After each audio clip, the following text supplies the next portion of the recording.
ज्ञान, बुद्धि और प्रतिभा, ये तीन शब्द अक्सर एक जैसे लगते हैं, पर वास्तव में उनके बीच का अंतर वैसा है जैसे नदी, समुद्र और बारिश का पानी। एक में प्रवाह है, दूसरे में विशालता है और तीसरे में जीवन का स्रोत। जीवन में हम तीनों का अनुभव अलग अलग रूपों में करते हैं। कभी हम केवल ज्ञान इकट्ठा करते हैं, कभी उसे तर्क और विश्लेषण की मशीन में बदल देते हैं, और कभी हमारी आत्मा स्वयं सीखने लगती है, बिना किसी किताब या नियम के।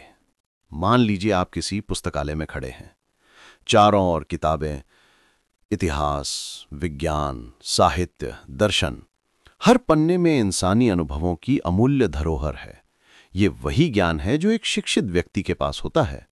वो किताबों के पन्नों को पलट कर जानता है कि कौन कौन से विचार अस्तित्व में हैं, किन्हें सही माना गया, किन्हें गलत। पर जब जीवन खुद सवाल पूछता है, जैसे मैं कौन हूं या सच्चा प्रेम क्या है, तो किताबें केवल संकेत देती हैं। उनका ज्ञान तभी उपयोगी होता है जब उसे अनुभव से जोड़ें। बुद्धि वो शक्ति है जो ज्ञान को कार्य में बदल देती है। विवेक और तर्क का इस्तेमाल कर जीवन के छोटे बड़े निर्णयों को सरल बनाने वाली शक्ति। उदाहरण के लिए, अगर किसी कंपनी का प्रबंध करना हो तो किताबें केवल मार्गदर्शन देती हैं, पर बुद्धि निर्णय लेती है कि कौन सा कदम सही है। या फिर किसी दोस्त की समस्या को सुनकर तुरंत समाधान सुझाना, ये सिर्फ ज्ञान से संभव नहीं, इसके लिए अनुभव और दिमाग की तेज चाल चाहिए। लेकिन जीनियस की परिभाषा कुछ और ही है। ये केवल किताबें पढ़ने या तर्क करने का परिणाम नहीं है। ये वो आंतरिक आग है जो सवालों के परे देखती है। उदाहरण के लिए, एल्बर्ट आइंस्टीन ने ब्रह्मांड के नियमों को सिर्फ किताबों से नहीं समझा। उन्होंने अपनी कल्पना का इस्तेमाल किया। उनके मन में प्रश्न था, यदि मैं प्रकाश की गति से चलूं तो दुनिया कैसी दिखेगी? इस सवाल ने उन्हें सापेक्षता के सिद्धांत तक पहुंचाया। ज्ञान और बुद्धि तो रास्ता दिखाती हैं, पर जीनियस नई राह बनाता है। हमारे रोजमर्रा के जीवन में भी यही चलता है। एक शिक्षक कक्षा में पढ़ाता है, ये ज्ञान है। एक वैज्ञानिक प्रयोग कर नई खोज करता है, ये बुद्धि है। पर एक कलाकार जिसने केवल अनुभव और संवेदनाओं से नई कृति बनाई, वही जीनियस है। उदाहरण के लिए, रविंद्रनाथ टैगोर ने भारतीय संस्कृति और भावनाओं को केवल अध्ययन से नहीं, बल्कि गहन अनुभूति और हृदय की समझ से संसार के सामने प्रस्तुत किया। ये प्रतिभा है, ज्ञान और बुद्धि से परे। जीवन में ज्ञान, बुद्धि और प्रतिभा एक दूसरे से अलग नहीं, बल्कि एक श्रृंखला में जुड़े हैं। ज्ञान बिना बुद्धि अधूरा है, बुद्धि बिना ज्ञान दिशा खो देती है, और जीनियस दोनों के बीच एक नई दुनिया का निर्माण करता है।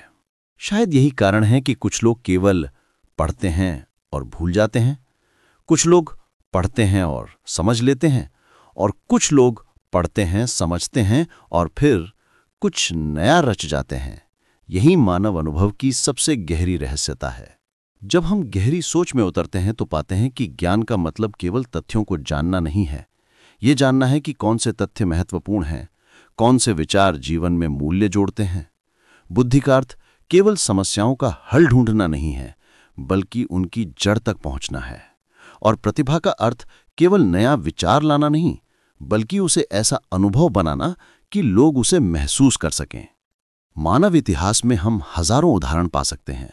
महात्मा गांधी, जिन्होंने सत्य और अहिंसा के सिद्धांतों को जीवन में उतारा, उनके पास केवल शिक्षा नहीं थी और केवल बुद्धि नहीं थी, पर उनके भीतर वो प्रतिभा थी जिसने एक पूरे राष्ट्र को जागृत किया।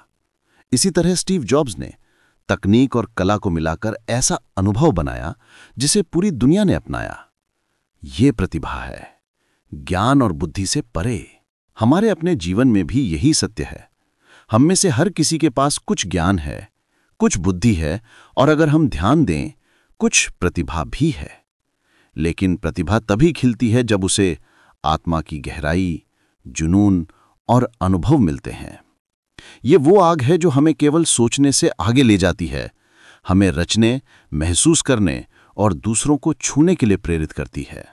अंततः ज्ञान, बुद्धि और प्रतिभा केवल शब्द नहीं है, वे जीवन के 3 मार्ग हैं, और हमारे अनुभव, हमारी भावनाएं, हमारी संवेदनाएं, वे मार्गदर्शक हैं।